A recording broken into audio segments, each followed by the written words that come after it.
Boa noite a todos que estão nos assistindo. Nós estamos aqui agora para mais um evento do Grupo Oncoclínicas sobre Outubro Rosa. O Outubro Rosa é o mês que a gente tem como alerta e conscientização para prevenção e diagnóstico precoce do câncer de mama. Nas quintas-feiras a gente tem a nossa live aqui, nosso evento do projeto OC Sobreviver, que tem uma abrangência mais geral e de aspectos relacionados não só com o tratamento, mas com todas as necessidades e demandas que possam surgir no paciente no decorrer da sua jornada contra o câncer. Hoje nós vamos falar mais sobre o tratamento, sobre novidades no tratamento, na abordagem do câncer de mama, aspectos cirúrgicos e medicamentosos. E eu tenho aqui hoje comigo, eu vou pedir para vocês darem um oi brevemente, eu vou chamando cada um de vocês, e aí a gente começa a nossa discussão e aguarda perguntas da plateia, começando como sempre aqui por ordem alfabética. Douglas, Dr. Douglas, mastologista, aqui da Oncobio. De onde mais, Douglas? Se apresenta aí para o pessoal.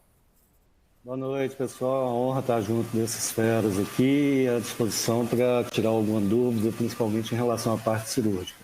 Eu sou mastologista do Oncobio e da Santa Casa BH. Ótimo.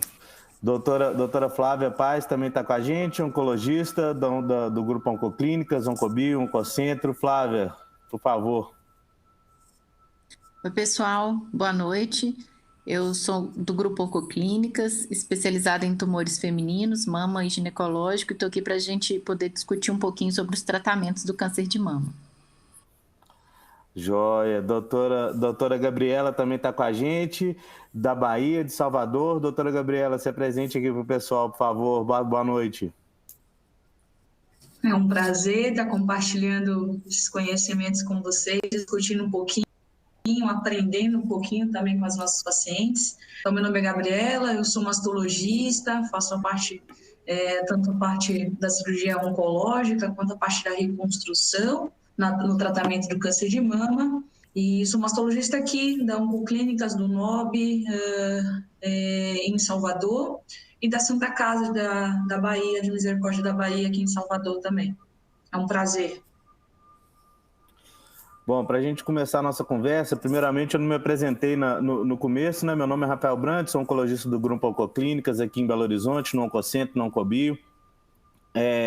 E como os últimos serão os primeiros, eu já vou começar com a palavra aqui da doutora Gabriela para ela explicar um pouquinho para a gente que o câncer de mama ele passa por diversas modalidades de tratamento, né? Então tem a cirurgia, tem a radioterapia, tem o tratamento medicamentoso, que a gente chama de tratamento sistêmico, e aí tem várias modalidades. Mas eu queria, Gabriela, que você falasse para a gente primeiro as diferenças básicas do que é uma mastectomia, o que é aquilo que a gente chama de tratamento cirúrgico conservador, que é a cetorectomia, quadrantectomia. Explica um pouquinho para a gente as diferenças entre essas modalidades de tratamento. Acho que, sem dúvida, o melhor termo é tratamento cirúrgico conservador mesmo. E aí a gente tem vários, né?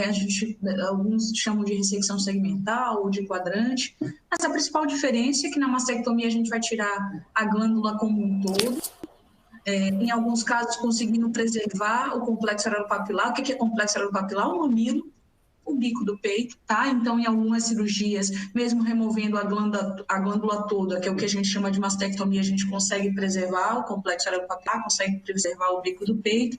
E nos tratamentos, nas cirurgias conservadoras, nas ressecções segmentares, é só uma porção da mama. Em alguns casos precisando remover pele, em outros não. E aí, cada caso é um caso, vai ser discutido de maneira específica com a equipe multidisciplinar para a gente chegar a qual vai ser o melhor tratamento. Mas a diferença básica de cirurgia conservadora e mastectomia é essa. Joia, obrigado. E o tratamento cirúrgico também envolve uma abordagem que a gente chama de abordagem da axila, né? Dos linfonodos da axila. e tem algumas maneiras que a gente pode fazer isso. Eu queria passar a palavra para o Douglas, para ele falar para a gente como que a gente trata os linfonodos da axila, aquela questão de biópsia de linfonodo sentinela. Primeiro, o que é um linfonodo sentinela? Eu acho que vale a pena a gente explicar. Então, a biópsia de linfonodo sentinela, esvaziamento axilar, como que a gente diferencia essas coisas, Douglas? Oi, Rafael. Como a Gabriela já colocou, então tem o tratamento individualizado por cada paciente em relação à mama, bem como também esse tratamento em relação à região axilar. A axila, a gente tem alguns nódulozinhos, que são os linfonodos ou as ínguas, que fazem parte da drenagem natural da mama, que serve para proteção da mama e filtragem, da linfa, evitando que alguma infecção, alguma célula tumoral espalhe, no caso de alguma mastite ou um câncer de mama. Quando acontece o câncer de mama, a gente faz avaliação, então, em relação à axila, para verificar se há acometimento, ou seja, se a célula tumoral ela espalhou, foi para a axila ou não. Antigamente era rotina a gente fazer o esvaziamento axilar, retirava-se todos os linfonodos, na esperança de, com isso, a gente reduzir a possibilidade de uma disseminação do câncer. E a gente verificou que isso não é uma verdade absoluta, inclusive causando problemas de linfedema, principalmente, problemas de sensibilidade no braço e movimentação. Com isso foram desenvolvidos alguns estudos, que mostraram que a retirada, quando possível, e nisso aí faço uma avaliação clínica e por ultrassom, por exemplo, possibilita que a gente reduza essa abordagem axilar, retirando um linfonodo, que é chamado de sentinela, que compara-se com o sentinela de um quartel. É o que está na entrada do quartel dessa cadeia de linfonodos aí, evitando-se que, se esse sentinela tiver negativo, a gente não precisa, então, fazer o esvaziamento axilar, reduzindo essas complicações que foram citadas. E, atualmente, a preferência, e praticamente quase todas estão sendo feitas, principalmente pela redução da cirurgia através do tratamento neoadjuvante clínico, que o Rafael e a Flávia vão comentar, e com a melhor avaliação da axila e melhor conhecimento da história natural da doença. Então, com isso, a gente conseguiu reduzir, como a Gabriela colocou, para a cirurgia conservadora, que são as melhores atualmente, e para a cirurgia conservadora da axila, no sentido de fazer o linfonodo de sentinela, a retirada de 1, 2 ou 3 linfonodos só, em vez de 20, 30 linfonodos. Ok, Douglas, obrigado.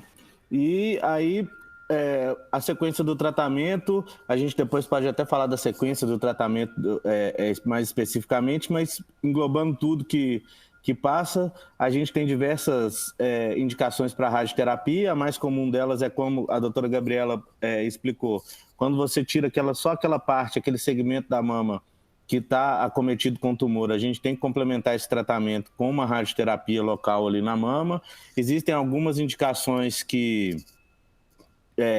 de radioterapia após a cirurgia, quando você tira a mama toda, ou seja, quando você faz uma mastectomia, aí depende da gente avaliar cada caso, mas daí, a partir daí, a gente sai um pouquinho do tratamento local e passa para o tratamento sistêmico, que é o tratamento medicamentoso. Aí eu queria passar a palavra para a Flávia, para ela explicar para a gente um pouquinho as diferenças ali entre os diversos tipos de tratamento que a gente pode fazer para o câncer de mama, que é a hormonoterapia, quimioterapia, quais outros tipos de tratamento que a gente tem que são ali usados no nosso dia a dia. Pessoal, eu fiz uma revisão hoje para poder falar para vocês e, assim, é uma infinidade de opções. Então, para ser mais resumido, para a gente poder ter bastante tempo para discutir e responder as perguntas, eu vou falar o seguinte, uma coisa que é muito importante. O tratamento chama sistêmico, por quê? Porque ele chega em qualquer parte do corpo, ou quase todas as partes e células do corpo. Então, por isso que é considerado um tratamento sistêmico. Pode ser oral ou venoso, depende de cada indicação e de cada medicamento. E tem alguns tipos de tratamento para o câncer de mama que eles são selecionados de acordo com o tipo do tumor. Por exemplo, o tumor receptor hormonal positivo, que tem receptores de estrogênio e progesterona na célula tumoral, ele tem um tipo de tratamento. A quimioterapia, ela pode ser feita para qualquer tipo de tumor, os receptores hormonais positivos, os HER2 positivos ou os triplo negativos, que não expressam nenhum receptor. Não vou citar assim, cada tipo de quimioterapia, mas cada medicamento tem a sua indicação, tem a sua melhor fase para ser utilizado e o intervalo também é individual, depende do medicamento. Cada um também tem os seus efeitos adversos. A hormonioterapia, ela é usada apenas nesse grupo de receptores hormonais positivos e é oral. São alguns tipos de hormonioterapia, que podem ser os inibidores seletivos de estrogênio, que é o tamoxifeno, ou o Faslodex, cada um deles tem a sua indicação. Os inibidores da aromatase, que eles não inibem diretamente o receptor de estrogênio, mas eles inibem uma enzima que está nas células gordurosas do organismo das mulheres pós-menopausa, e essa enzima, ela facilitaria a transformação dos hormônios pré-estrogênicos, androgênicos, em estrogênicos. E aí, bloqueando essa enzima, não tem mais estrogênio circulante. Nós temos também a opção das terapias-alvo, as drogas-alvo, que são muitas. Elas também têm indicações individuais, por exemplo, aquelas que bloqueiam o receptor da célula, que é o HER2. Elas são anticorpos monoclonais, que é o trastuzumab, pertuzumab, o TDM1, que é o Kadcyla, que ele é conjugado com uma molécula de quimioterapia. E o mais novo agora, mais recente, que ainda não está aprovado para uso no Brasil, apenas em ensaios clínicos, é o trastuzumab deruxtecan, que também tem uma molécula de quimioterapia associada. Tem os inibidores de quinase, que também inibem esses receptores HER, da família HER, que são 4 tipos diferentes. E aí eles podem ser o lapatinib, neratinib, tucatinib, e desses todos, só o lapatinib está aprovado no Brasil, são drogas orais. O CDK4/6, os inibidores de CDK4/6, que são inibidores das ciclinas, que é o palbociclib, ribociclib ou abemaciclib, eles são usados em conjunto com os hormônios, a hormonioterapia, a hormonioterapia, e também tem as suas indicações individuais e bem particulares. Inibidores de mTOR, que também são comprimidos, que também são associados a uma hormonioterapia. Inibidores do PI3K, que é o alpesilib, que está aprovado no Brasil, que também é associado ao uso de uma hormonioterapia, no caso o Faslodex, é para doença avançada. As drogas-alvo para aquelas pacientes que têm mutação do BRCA, que são os inibidores de PARP, que é o olaparib ou talazoparib, e sacituzumab govitecan, que ainda não está aprovado no Brasil, mas que é para uso da doença triplo negativa, é uma droga nova, bem novinha, que está mostrando resultados promissores também, e a imunoterapia, que é um tratamento diferente, não associado a nenhuma hormonioterapia por enquanto, mas associado à quimioterapia. E aí, para o câncer de mama exclusivamente falando, a gente tem 2 tipos, que é o atezolizumab, que é associado ao Abraxane, que é um tipo de quimioterapia. A gente faz por 6 ciclos e depois a gente pode suspender a quimio e ficar só com a imuno. E o pembrolizumab, que também vai ser associado à quimio no início e depois vai ser usado de forma isolada. Mas o pembrolizumab para câncer de mama ainda não está aprovado no Brasil. Então, assim, é uma gama de opções. Realmente, o tratamento tem que ser individualizado e personalizado, conversado com a equipe de médicos que está acompanhando aquela paciente para definir qual é o melhor momento de fazer o tratamento sistêmico, se é antes da cirurgia neoadjuvante, ou se é após a cirurgia adjuvante, ou se vai ser na doença avançada. Resumidamente falando. Obrigado, Flávia. A gente ainda está esperando vir as perguntas, gente. Pode ficar à vontade para perguntar, tirar suas dúvidas. Nós estamos aqui para tentar esclarecê-las. Mas o que a gente vê muito de dúvidas no consultório é, às vezes, a paciente pergunta para a gente, por que eu estou fazendo esse tratamento aqui e não estou fazendo? Eu conheço uma pessoa que fez um outro tratamento assim e que foi diferente do meu. Então, a gente, o objetivo do tratamento, quando a gente está falando de um tratamento adjuvante, ou seja, depois de uma cirurgia, para a gente...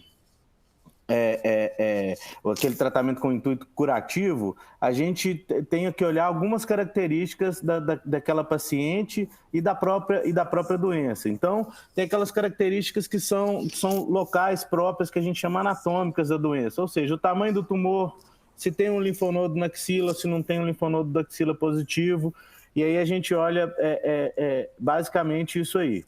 Depois de olhando isso, a gente tem que olhar o aspecto daquilo ali que está lá no microscópio. Como é que aquela célula lá está aparecendo? Ela é uma célula que parece mais agressiva ou menos agressiva? Nós temos várias maneiras da gente inferir isso através do exame do microscópio lá da cirurgia, da biópsia e tudo mais. E aí, a partir daí, a gente olha também características das moléculas, ou seja, como que é o ambiente molecular daquele tumor, que aí a gente passa a indicação daqueles diversos tratamentos que a doutora Flávia falou. Então, um tratamento que eu preciso de ser feito com hormônio, ou seja, aquele tumor que está ali tem uma molécula que me fala que ele vai responder a esse tratamento, eu preciso fazer um tratamento para bloquear a via do HER2, igual a doutora Flávia falou, ou seja, ele tem uma molécula ali que me fala que isso vai ser necessário ou não. Então, a decisão passa basicamente por isso. Então, o quão avançado está aquele tumor, se ele parece que é um tumor mais agressivo ou menos agressivo, e quais são as características moleculares que esse tumor pode ter.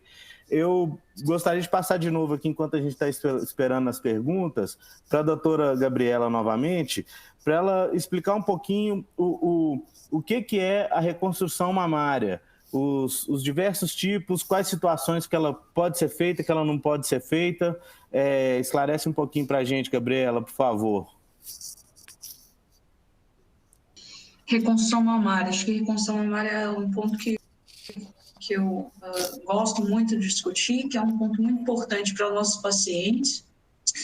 Primeiro ponto que precisamos decidir, no momento da cirurgia, lembrar que o momento da cirurgia para cada paciente pode ser diferente. Então, a gente pode ir para a cirurgia num primeiro momento, em alguns casos, em outros casos, a terapia sistêmica, a medicação vai vir primeiro, virar primeiro e depois iremos para a cirurgia, e a radioterapia vai entrar nesse contexto, lembrando dos 3 pilares aí para o tratamento do câncer de mama. Então, a radioterapia também pode vir em qualquer uma dessa cronologia, né? O primeiro, o segundo, o terceiro, isso vai depender de cada caso individualizado que nós temos. Aquele caso específico e aquela paciente em específico. Pode ser o mesmo tipo de tumor para 2 pacientes diferentes, e acabarmos optando pela sequência do tratamento diferente.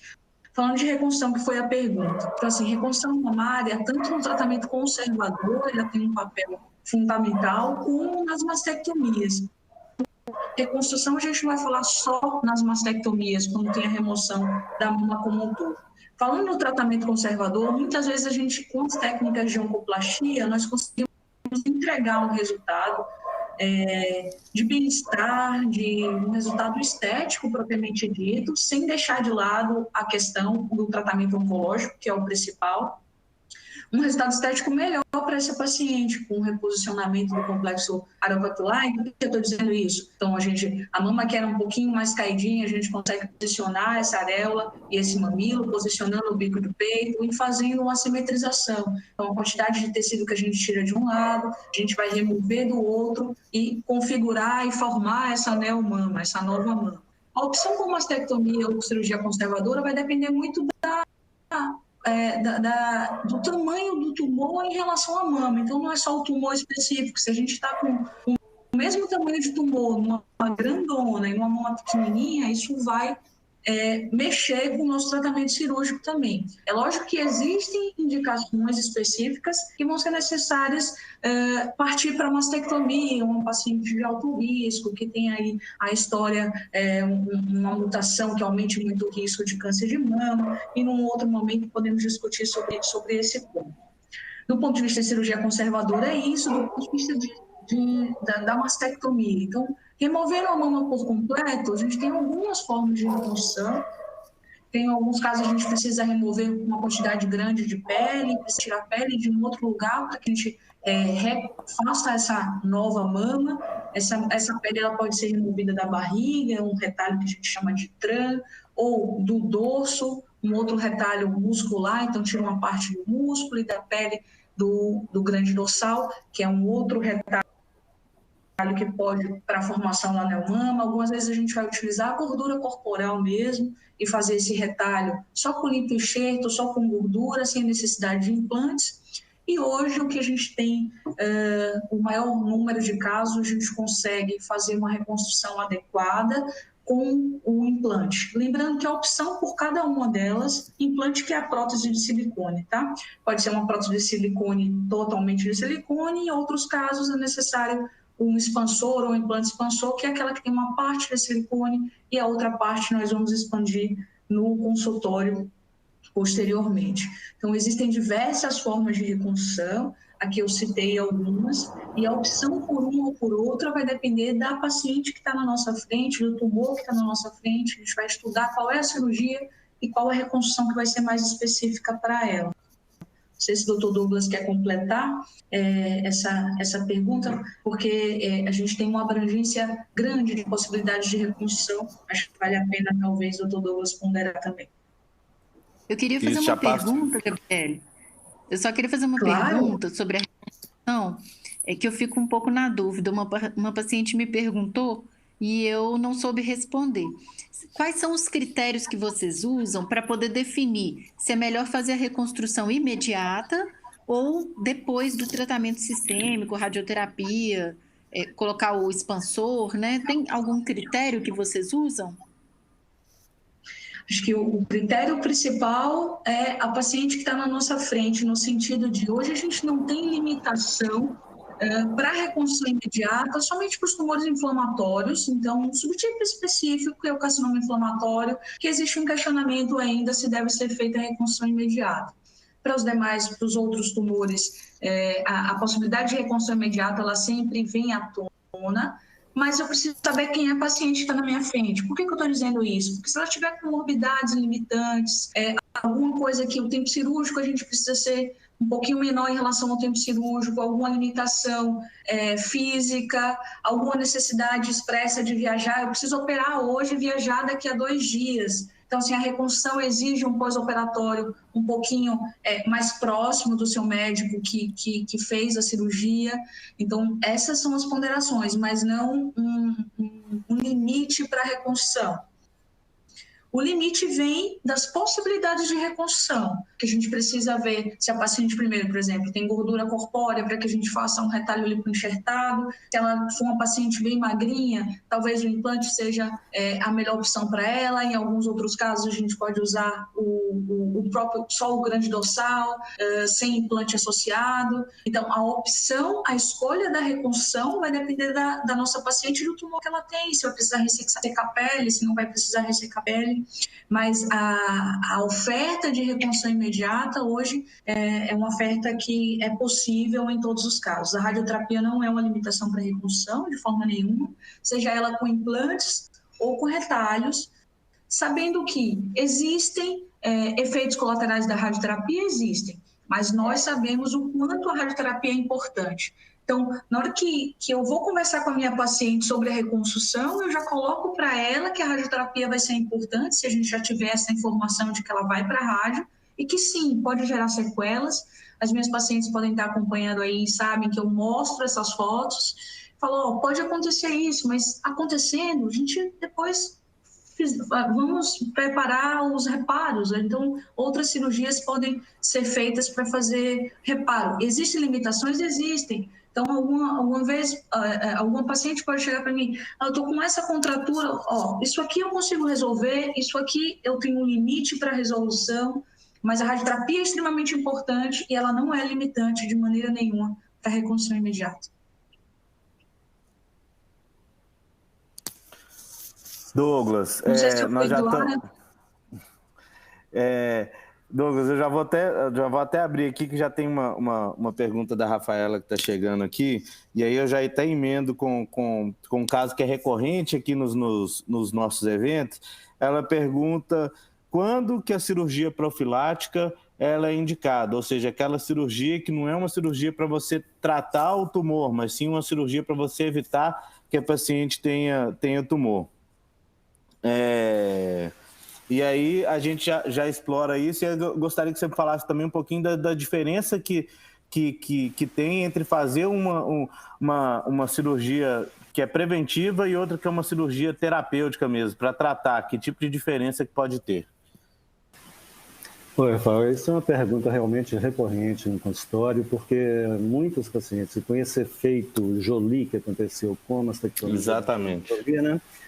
Ficou famosa, houve seu lado bom, que foi o alerta, a possibilidade de uma avaliação genética para a determinação daquelas pacientes de alto risco, mas, por outro lado, também aumentou muito a demanda, a procura, às vezes até a exigência, né, vamos colocar dessa forma, em relação a pacientes para a retirada da mama, no sentido de poder reduzir o risco. Então, isso é difícil, a gente não tem possibilidade de ficar discutindo com a paciente fora dos protocolos. Não há possibilidade de fazer a indicação de mastectomia profilática só pela questão da cancerofobia ou do medo dessa paciente de vir a desenvolver o câncer de mama. Lógico que a gente tem que entender que há possibilidade, ela se tiver um histórico, uma tia de segundo grau com câncer de mama, o meu risco está aumentado, não. Vamos fazer uma avaliação, um heredograma dessa paciente, que é uma avaliação do histórico familiar com a presença de pacientes de primeiro grau com câncer de mama, homens com câncer de mama na família, né, irmãs. Então, assim, um histórico bem mais consolidado. Dentro disso, a gente faz uma avaliação junto com a equipe multidisciplinar, um oncogeneticista, para a definição de indicação ou não de um teste genético que vai determinar para nós, dentro de um painel, se há uma mutação real mesmo em alguns genes dessa paciente, principalmente no BRCA1, BRCA2 são os mais comuns e que têm indicação atualmente para fazer a mastectomia profilática.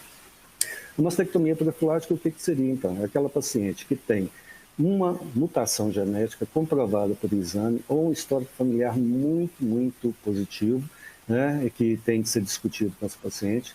Faça, então, essa avaliação, determina-se o benefício da mastectomia, o risco da cirurgia, que também existe, porque o que se fala muito de reconstrução passa a impressão que é uma mamoplastia com colocação de prótese.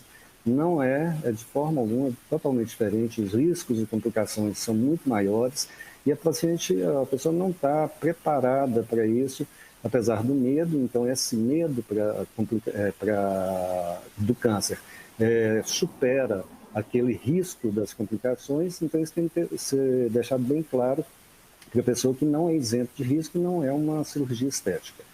A técnica cirúrgica é com preservação do complexo areopapilar, que é o bico do seio, né?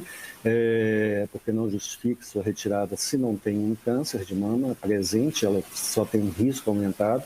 Retira-se com a mesma espessura de uma mastectomia, né? Porque sempre, mesmo na mastectomia de tratamento, fica um pouco de tecido mamário ainda, uns 3% de tecido mamário, por isso que justifica a possibilidade de uma recorrência. E a cirurgia profilática, ela não justifica-se fazer com um retalho menor, porque isso vai aumentar em muito a quantidade de tecido residual que fica, aumentando, então, a possibilidade de uma recidiva. A reconstrução, nesse caso, pode ser feita utilizando um expansor temporário, que é uma bolsa vazia que vai preenchendo posteriormente no consultório com soro. Isso aí, se houver algum risco aumentado de complicação, paciente diabético ou de maior idade, ou uma pele flácida, ou com uma mama um pouco picosada ou maior, né? Então, normalmente eu opto pelo uso do expansor para reduzir esse risco de complicação. Se é uma paciente que tem uma mama que a gente chama ótima, que é aquela mama pequena, sem flacidez, um paciente jovem, que são normalmente até os casos mais comuns de acontecerem, feita a reconstrução, então, com uma prótese definitiva, retromuscular, após a retirada do tecido mamário bilateralmente, das duas mãos, né? E aí normalmente o risco de complicação a gente tem abaixo de 5%, que é o esperado no último serviço, mas mesmo assim tem que ser pesado em tudo na medicina, em qualquer área, o risco e o benefício que aquele tratamento vai trazer. E principalmente quando não é um tratamento na presença de uma doença. E isso é diferente, porque quando você tem um câncer de mama, não há muita discussão do que fazer. Você pode alterar a técnica, a extensão da cirurgia, mas que vai ser feita a cirurgia, e a paciente aceita isso mais tranquilamente. A mastectomia profilática, você está retirando um órgão, teoricamente, na prática, saudável, para prevenir uma doença. Então, ainda é controverso, a gente tem de conversa, não controverso, tem as suas indicações absolutas, e a controvérsia há naquele sentido de muitas pacientes quererem fazer a mastectomia sem risco nenhum aumentado, só para reduzir a possibilidade de vir a ter um câncer algum dia. Isso tem que ser muito bem conversado, explicado, e a maioria entende e aceita. E quando não há essa aceitação, volta-se a conversar mais vezes, e no final sempre há a indicação adequada para a mastectomia. Não, ótimo. Essa realmente é uma dúvida bastante recorrente. Acho que só para frisar muito aqui, o Douglas falou que várias coisas importantes. A indicação formal realmente é aquela paciente que tem uma mutação genética que aumenta o risco para o câncer de mama, principalmente as mutações BRCA1, BRCA2. Os casos com histórico familiar extenso é uma indicação que tem que ser muito individualizada, ou seja, a gente tem que pesar muito os riscos e os benefícios para aquela paciente para a gente fazer. E a paciente tem em mente que realmente não é simplesmente uma cirurgia para colocar silicone, é uma cirurgia mais agressiva, ela tem um índice, mesmo que seja pequeno, igual o Douglas falou, mas existe um índice de complicação e também não é uma cirurgia que elimina completamente o risco dessa paciente vir a desenvolver um câncer de mama no futuro, porque a gente não consegue eliminar toda a célula mamária que está ali naquele lugar. Então isso realmente é uma dúvida bem recorrente e é importante a gente frisar isso aqui. Uma das coisas que mudou, Flávia... A gente frisar também é que uma mastectomia é uma mutilação e que as mamas, elas são um órgão que identifica a mulher, né? Eleva a autoestima. Então não é simples assim, vou tirar as minhas mamas independente da indicação, né? Acho que muitas mulheres têm como o Douglas disse, uma cancerofobia, mas lidar com essa perda depois da cirurgia é algo trabalhoso também, né? Então você tira um risco que, né, pode ser que você nunca tenha essa doença, porque se você não tem indicação é porque você não tem a genética, né? E vai criar um outro problema para você lidar. Então acho que não é simples assim. É isso mesmo. Mas, Flávio, voltando, uma das coisas que mudou, tem mudado recentemente, e aí eu já pego o gancho para você explicar um pouquinho a diferença entre tratamento neoadjuvante e adjuvante, que a gente tinha uma visão que já estava consolidada, que o tratamento neoadjuvante e o tratamento adjuvante eles eram equivalentes e aquilo era simplesmente o tempo ali que ele era feito, ou antes ou depois da cirurgia. Eu deixo você explicar melhor. Mas hoje a gente tem aprendido algumas coisas, principalmente se depois que a gente faz o tratamento, se tem alguma coisa ali que ainda fica de doença para trás. E aí eu gostaria que você explorasse um pouquinho isso, que isso é uma coisa que tem mudado atualmente no tratamento do câncer de mama. Então, o tratamento neoadjuvante, ele tem alguns objetivos. Um dos objetivos é tentar conseguir a resposta patológica completa. As pacientes que tiverem que fazer esse tratamento, elas vão lidar com essa nomenclatura, né? Que é a ausência de doença depois da cirurgia, Então, você faz primeiro o tratamento sistêmico e depois você opera. E quando você opera, já não tem mais nenhuma doença residual. Isso é uma coisa muito boa, um fator positivo, porque significa que o tumor é sensível ao tratamento neoadjuvante. A cirurgia pode ser uma cirurgia menor, com menos morbidade, e a gente está tentando estabelecer também uma relação de sobrevida com essa resposta patológica completa. Agora, quando você faz o tratamento neoadjuvante e você não obtém essa resposta patológica completa, mas tem uma resposta parcial, ou seja, tem uma doença residual, você pode complementar o tratamento com um tratamento adjuvante. E isso é realmente novo, assim, não tão novo, mas é relativamente novo. Na doença triplo negativa, a gente faz com capecitabina, que é uma quimioterapia oral, e na doença HER2 positiva, a gente faz com os tratamentos de duplo bloqueio ou bloqueio simples, ou mesmo com o TDM1, que é o Kadcyla. E aí depende do acesso, né, do que está aprovado para aquela indicação e qual que é a doença residual, o que foi usado antes no tratamento neoadjuvante. Então, isso tem que ser discutido com o médico, com o mastologista e já ser um planejamento, uma programação, desde o início, de antes de começar qualquer tratamento. Ótimo, Flávia. E agora eu gostaria de passar também, pegando esse gancho para o Douglas e para a Gabriela, porque essas indicações também têm impactado a conduta cirúrgica, né? Ou seja, que tipo de cirurgia que a gente vai fazer. Antes isso ficava muito claro que a gente tinha o objetivo era basicamente diminuir o tumor para eu deixar de fazer uma mastectomia para tentar fazer uma cirurgia conservadora.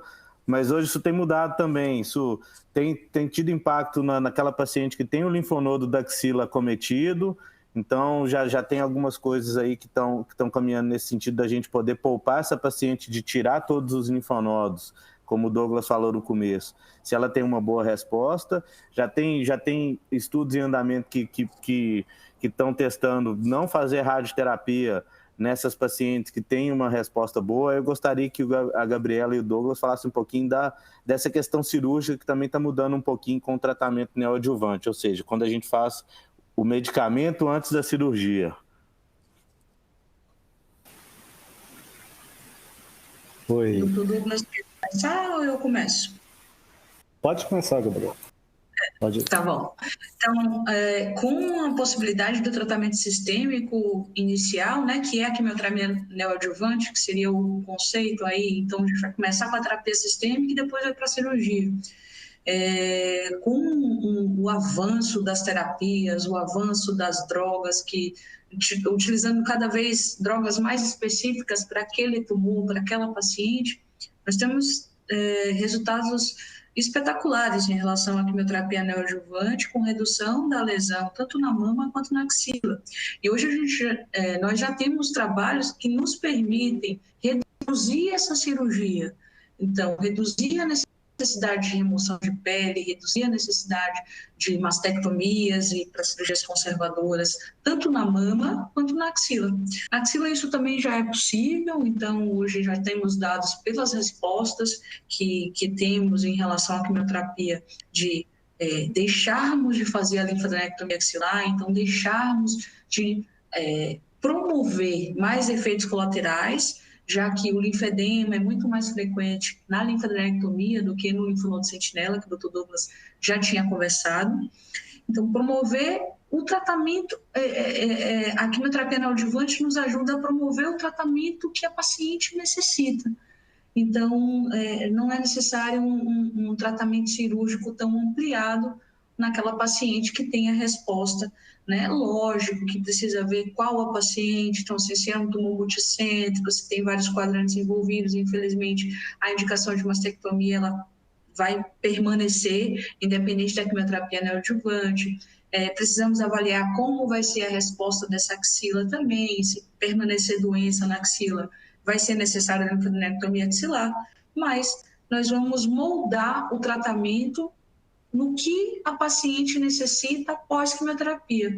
Hoje, nós não falamos da cirurgia definitivamente com a paciente, é importante realmente esse contato, é importante o acolhimento feito pela equipe toda multidisciplinar, e aí entra o mastologista, entra o oncologista, planejando esse tratamento, mas a definição do procedimento cirúrgico só vai acontecer no final do tratamento sistêmico. E completando o que a Gabriela colocou e pegando dois ganchos aí, um que a Flávia colocou, aquela relação de medicação, nós, cirurgiões, somos uma espécie em extinção, né? Porque vai acabar ou vai reduzir demais a abordagem cirúrgica, como realmente já reduziu.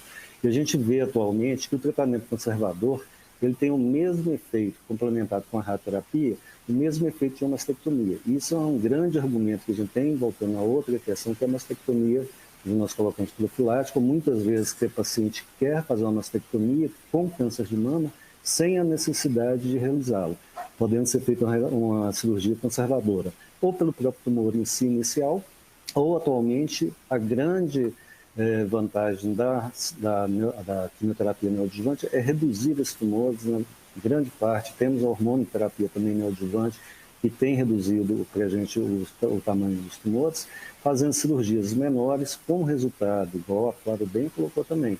Uma mama reconstruída nunca é uma mama original.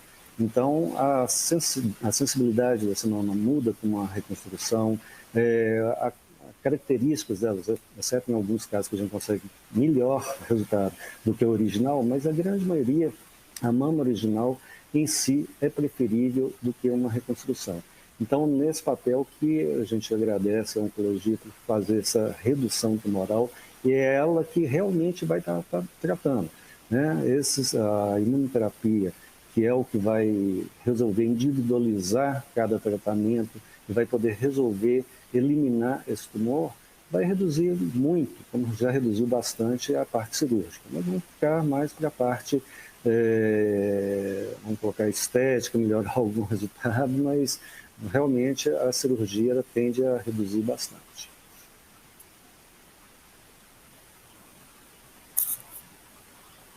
Está sem som, Rafael. Seu áudio.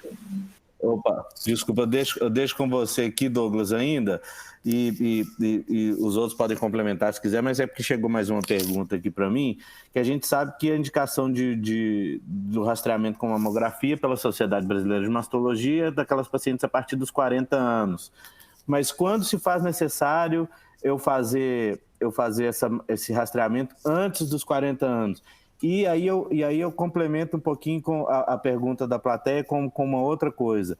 E quando e se eu devo parar de fazer o rastreamento com mamografia? Com que idade, em que situação eu devo parar de fazer esse rastreamento e quando que eu devo iniciar ele antes?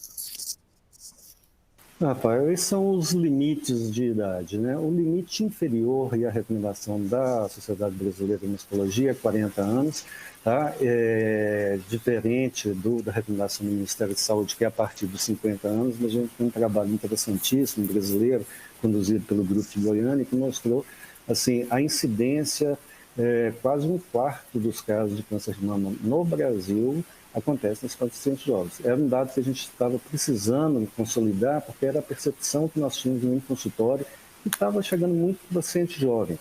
E na literatura mundial não mostrava uma alteração ou incidência tão alta nesse sentido. E esse trabalho, o Amazonas, ele comprovou para a gente que realmente consolida a indicação da mamografia a partir dos 40 anos nas pacientes, nas mulheres gerais sem risco aumentado. Abaixo de 40 anos, nós temos as pacientes de alto risco, foram essas que nós comentamos em relação à mutação, tá? Se ela tem uma mãe com câncer de mama muito jovem, com 35, 40 anos, nós vamos reduzir essa avaliação para baixo, para 35 anos ou menos de 10 anos da idade índice que a mãe teve. Vamos ampliar essa avaliação através não só da mamografia precoce, mas a utilização de ultrassom e principalmente, que normalmente são mamas mais densas, de mais dificuldade de avaliação pela mamografia, com a inclusão da ressonância também. Então, a grosso modo, seria reduzir a idade inicial abaixo de 40 anos naquelas pacientes com casos muito intensos de câncer de mama em parentes jovens. E no outro extremo, nós temos as pacientes que agora a gente não tem uma referência. O que seria idoso mais? Idoso é 60, 70, mas a princípio seria 70 anos. Só que com o aumento de sobrevida desses pacientes, com qualidade de vida e com uma sobrevida acima de 80, 90 anos, nós estamos com as mulheres, se não me engano, acho que 82, 84 anos. Então, e saudáveis, não justifica parar esse acompanhamento com 70 anos. Nós individualizamos, acho, vamos ver a opinião da Gabriela, mas normalmente quando ela prefere, ela está saudável, tem expectativa de vida acima de 10 anos, eu mantenho esse acompanhamento até 80, tem pacientes com 90 anos. Agora, pacientes que não tem risco nenhum aumentado, já estão um pouco debilitados e tudo, realmente a gente suspende aproximadamente 70 anos. Gabriela? Eu concordo com tudo que o Dr. Douglas colocou. Em relação ao Sistema Único, infelizmente, acredito pela oferta mesmo, pela dificuldade de oferta, e aí tem uma discussão também com a sociedade, que não é uma dificuldade de número de mamógrafo, mas provavelmente da localização desses mamógrafos e de mamógrafos quebrados, enfim, a paciente não consegue ter acesso a esses mamógrafos, e o que é defendido e preconizado pelo SUS é a partir de 50 bianual, né, até os 69. Mas o que a sociedade preconiza? Então, o Dr. Douglas colocou de forma brilhante, nós temos um grande número de casos documentado, né, já exposto pelo Grupo de Goiânia, em relação ao número de pacientes brasileiras entre 40 e 50 anos com diagnóstico de câncer de mama, e a sociedade defende de forma anual a partir dos 40, e aí vai até os 75 inicialmente, mas já ponderando que se essa paciente tiver uma expectativa de vida acima de 7 anos, não tem por que a gente parar rastreamento, né? Essa paciente tem uma expectativa, a gente tem que individualizar o caso, como sempre. Então, uma paciente que teve, por exemplo, um AVC, que está acamada, não faz muito sentido nós levarmos ela para fazer uma mamografia, colocar na cadeira de rodas e ir para fazer uma mamografia. Mas uma paciente que está indo para o Pilates, para a natação, tem 80 anos, está com uma expectativa de vida bem superior a 7 anos, não tem por que não continuarmos rastreando, porque nós acreditamos, né, nós defendemos que a mamografia ela vai alterar a sobrevida. Então, para essa paciente, é importante que ela faça. Obrigado. Flávia, eu já te passo mais uma pergunta que teve aqui da plateia, que é o seguinte: qual que é a diferença de tratamento entre as mulheres jovens e as mulheres mais idosas? Que tipo de diferenças que a gente tem na abordagem no tratamento dessas pacientes? Então, só complementando o que o Douglas e a Gabriela falaram sobre idade, a gente não avalia o paciente pela idade que ele tem. Por exemplo, tem 30 ou tem 90? Pela idade numérica, né? Exato, a gente avalia pelo performance status, pelo o número de comorbidades que aquele paciente tem, se ele tem independência para fazer as suas atividades, porque existem também, por exemplo, pacientes de 30 anos acamados e pacientes de 90 anos super independentes e lúcidos. Inclusive, eu queria até dar um exemplo de uma paciente que a gente está acompanhando lá na clínica, sem citar nomes, claro, 100 anos. 100 anos, é lógico, ela tem algumas limitações, mas ela estava com uma doença causando úlceras na pele dela, e isso está trazendo uma piora da qualidade de vida. É claro que se tivesse tudo bem, não tivesse trazendo nenhuma piora da qualidade de vida, talvez a gente optasse por não fazer nada. Mas, como estava trazendo esse desconforto, risco de infecção, a gente fez algumas sessões, não foi de quimioterapia, claro, foi o trastuzumab, que é menos tóxico, e ela está assim, evoluindo de forma brilhante. Então, não existe limite para tratar. A gente tem que avaliar o paciente como um todo, de forma individual e personalizada. Quais são as comorbidades, quais são as limitações que ele tem, ele é independente, ele depende de alguém para alguma coisa. E tirando essas questões, a idade não limita o tratamento, né? Acho que cada dia mais a gente vê pacientes, inclusive não limita a mamografia, como o Douglas e a Gabriela falaram.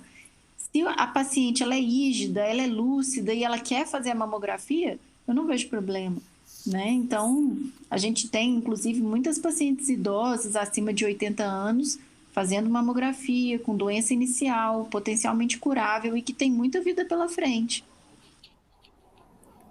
Fala um pouquinho para a gente aqui, Flávia, sobre a diferença para a gente responder a pergunta sobre a diferença do tratamento das mulheres jovens com as mulheres mais idosas do câncer de mama.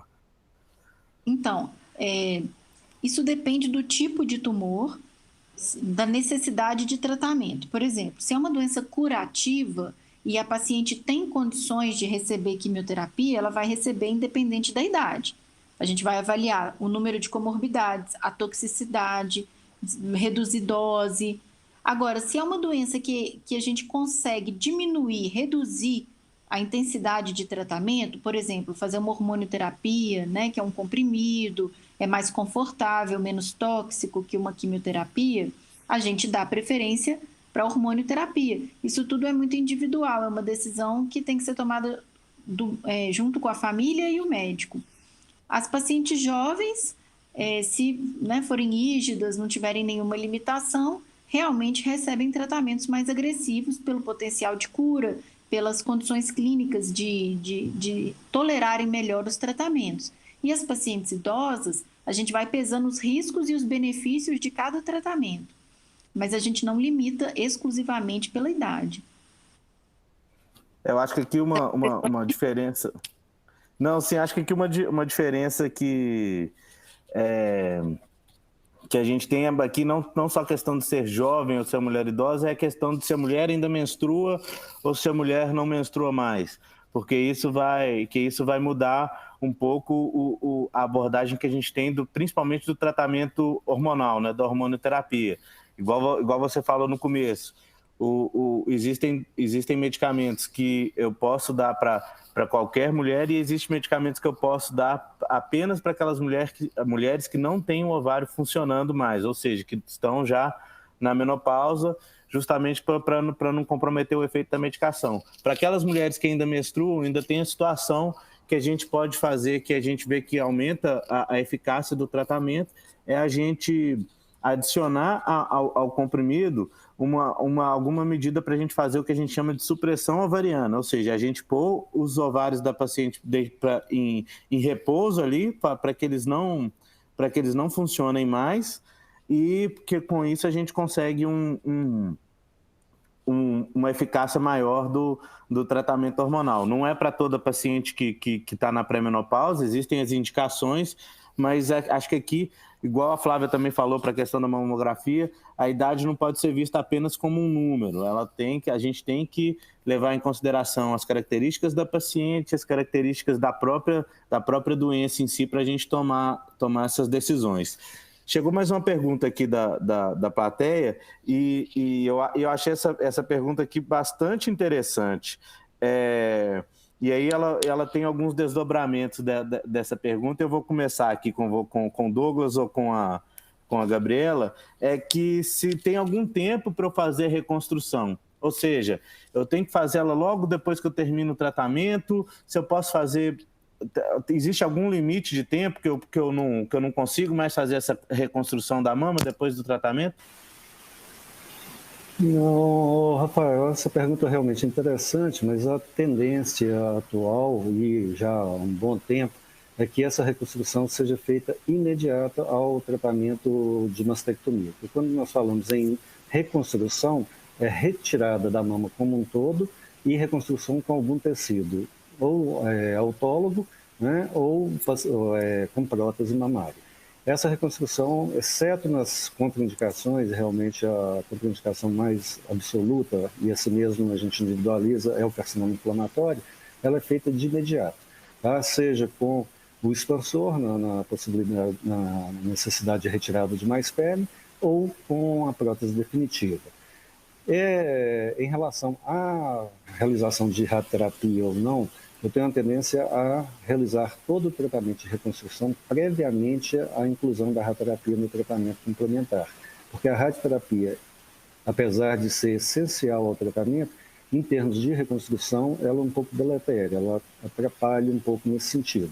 Mas não pode ser prescindida, então tem de ser feita. Mas então, quanto menos você submeter a paciente a uma cirurgia pós-radioterapia, melhor. Então, faça mastectomia, reconstrução imediata, habitualmente e atualmente, com prótese definitiva ou expansor. Deixe-se para um segundo tempo, quando a paciente está, e isso até por questão, a gente tem uma lei que preconiza isso e que a gente baseia, quando a paciente não tem uma possibilidade de reconstrução imediata por alguma questão clínica, nós fazemos a mastectomia, tratamento adjuvante, químio, rádio, se for necessário, e no segundo tempo, aí fazemos a reconstrução. Mas se houver radioterapia, nós vamos precisar fazer com um retalho miocutâneo, aumentando muito o tempo cirúrgico, o risco de complicações. Então, preferencialmente, fazer num tempo só, no segundo tempo, só nos casos que não for possível no primeiro tempo, tá? E não há um limite final. Você pode fazer com 6 meses, 1 ano, 10 anos depois. E esse intervalo é uma outra parte da pergunta aqui, interfere no resultado da cirurgia? Ou seja, se eu conseguir fazer esse... O quanto antes possível é melhor ou não? Você já falou que fazer imediato é o preferencial, mas já que se essa paciente tiver que fazer num segundo momento, se essa paciente for fazer isso num momento posterior, não for fazer imediatamente, o intervalo aí tem uma diferença, Douglas? Se é 1 ano, se é 10 anos, igual você falou? Não, o intervalo não interfere no resultado. O que vai interferir no resultado é o próprio biotipo da paciente, a pele que nós vamos estar mexendo, se ela foi irradiada ou não, o tipo de reconstrução. Mas esse intervalo, se for feito com 6 meses ou 10 anos, não muda. Apesar que a gente sabe que o efeito da radioterapia é cumulativo, crônico. Quanto mais tardiamente nós teremos uma pele ou uma área receptora para reconstrução, pior. Mas, de toda forma, quando é uma reconstrução tardia, e normalmente é um tumor um pouco mais avançado, ou pacientes mais antigos que fizeram radioterapia, nós vamos ter uma reconstrução com retalho biocutâneo, que a gente vai retirar essa pele irradiada e substituir por uma outra pele mais saudável. Gabriela, aí eu queria te passar uma outra parte aqui da pergunta, e aí a pergunta fala sobre reconstrução aqui, mas eu jogo eu já amplio ela um pouquinho aqui para todas as modalidades cirúrgicas. A amamentação depois da cirurgia da mama, como que se dá? A paciente pode amamentar depois da cirurgia, não pode? Que impacto isso tem no resultado, principalmente no resultado estético dessas pacientes? Na cirurgia conservadora é possível, sim, a amamentação, lógico que depende do tempo. Então, essa paciente que já está após um câncer de mama, nós estamos aqui conversando sobre isso e estudamos e trabalhamos para que as nossas pacientes tenham uma vida normal posteriormente, e ficamos muito felizes quando chega uma paciente com um tratamento conservador e que está amamentando. Eu já tive essa oportunidade, é incrível, é possível sim. Em relação à mastectomia, não. Com a mastectomia, lógico que se não for abordada a mama contralateral, ela pode amamentar ainda na mama contralateral, mas na mastectomia, removendo todo o tecido glandular, não é possível amamentar. Mas no tratamento conservador, sim, é possível. Ótimo. Nós estamos chegando aqui com 1 hora aqui já de transmissão. Eu queria agradecer vocês todos, mas antes de eu passar para as considerações finais aqui, eu gostaria de a doutora Flávia falar só mais uma coisinha aqui, que também é uma dúvida recorrente, que a gente tem um questionamento recorrente, é a questão da imunoterapia. A gente sabe que a imunoterapia, ela revolucionou alguns tipos de tumor, como o câncer de pulmão, o melanoma, e está chegando, e cada dia a gente vê mais dados nos diversos tipos de tumores. Para o câncer de mama, como é que nós estamos hoje, Flávia, para a questão da imunoterapia no câncer de mama? Então, assim, só ainda falando da reconstrução, a gente tem que lembrar que é lei, né? É direito das pacientes fazer a reconstrução. Então, elas não têm que se preocupar com isso, elas têm que fazer a reconstrução, sim, é direito. E falando sobre a imunoterapia, como o Rafa disse, para outros tumores, revolucionou, né? Um tratamento que veio para realmente mudar a história natural da doença, como câncer de pulmão, melanoma. Agora, no câncer de mama, está chegando devagarinho. Tem uma pequena parcela, um subgrupo que está se beneficiando na doença avançada, não é na doença curável ainda, mas na doença avançada.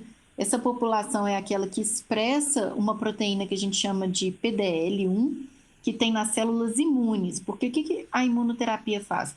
Ela estimula o nosso sistema imune a combater as células de câncer. Então, o câncer ele tem alguns artifícios que bloqueiam as células imunes de identificarem as células do tumor como não próprias e atacá-las. E aí, a imunoterapia vem e tira esse bloqueio da célula imune e deixa ela agir na célula do tumor. Só que no câncer de mama, tem uma parcela pequena, que é a doença triplo negativa, que expressa essa proteína PDL1, que está se beneficiando mais da imunoterapia. A gente ainda precisa de novos dados, novos resultados, novos estudos, para tentar ampliar esse benefício para os outros tipos de tumor de mama. Os receptores hormonais, os HER2. Infelizmente, a imunoterapia nesses cenários ainda não tem indicação, não tem benefício.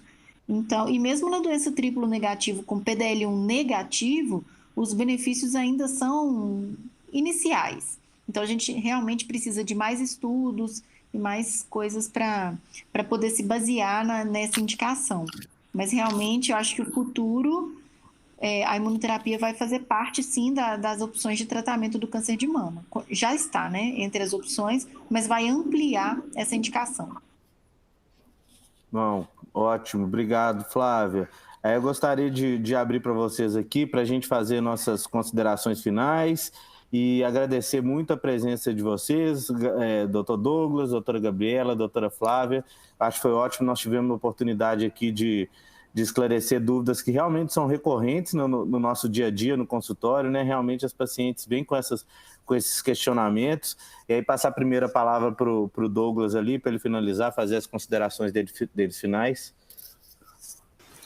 Rafael, eu gostaria primeiro de agradecer, né, essa oportunidade de trabalhando junto, de estar desenvolvendo esse projeto que você tem encabeçado em relação às pacientes sobreviventes do câncer de mama, né? E parabenizar a Flávia também, que ela tem feito um maravilhoso trabalho na Oncobio de avaliação das pacientes de uma forma multiprofissional.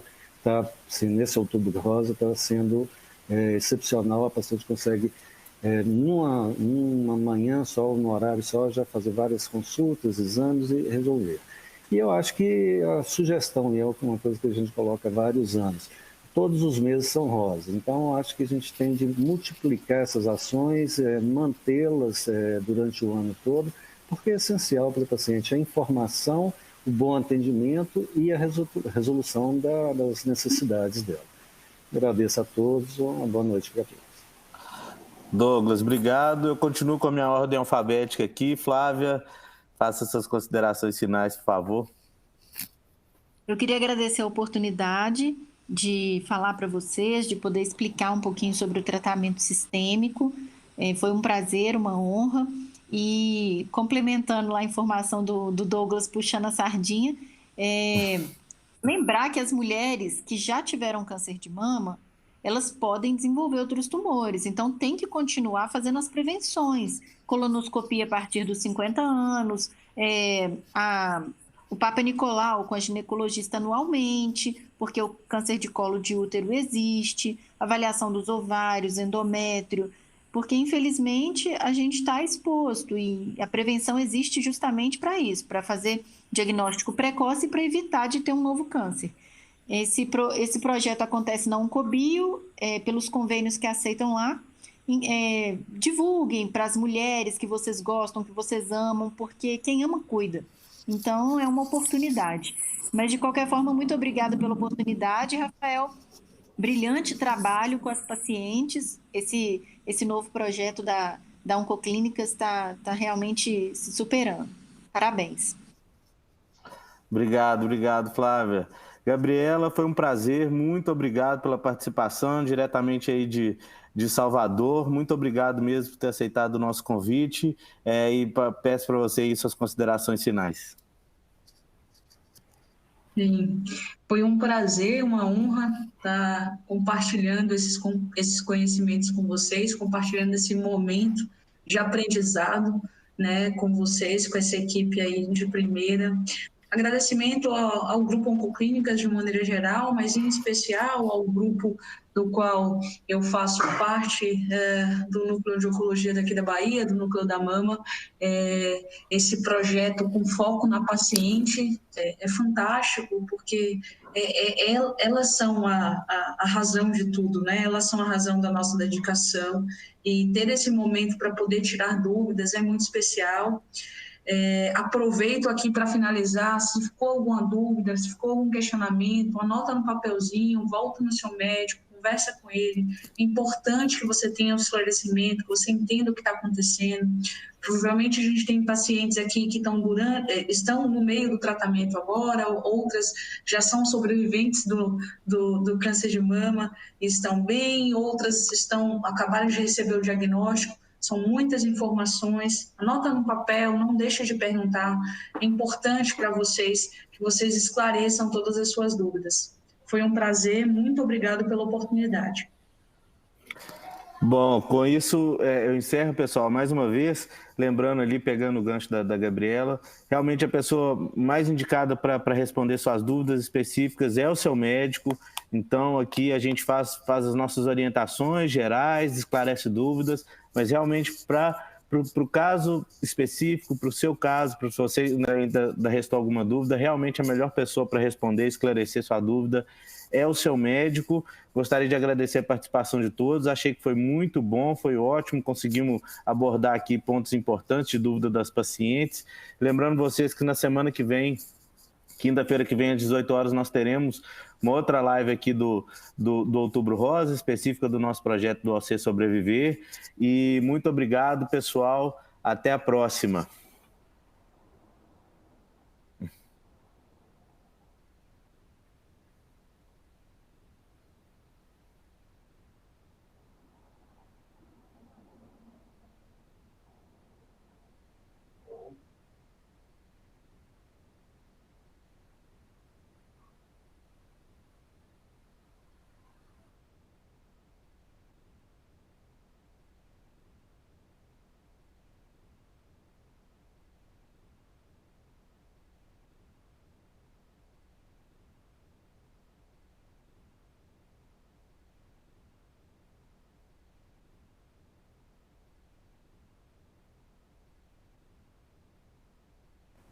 Sua chamada será desconectada.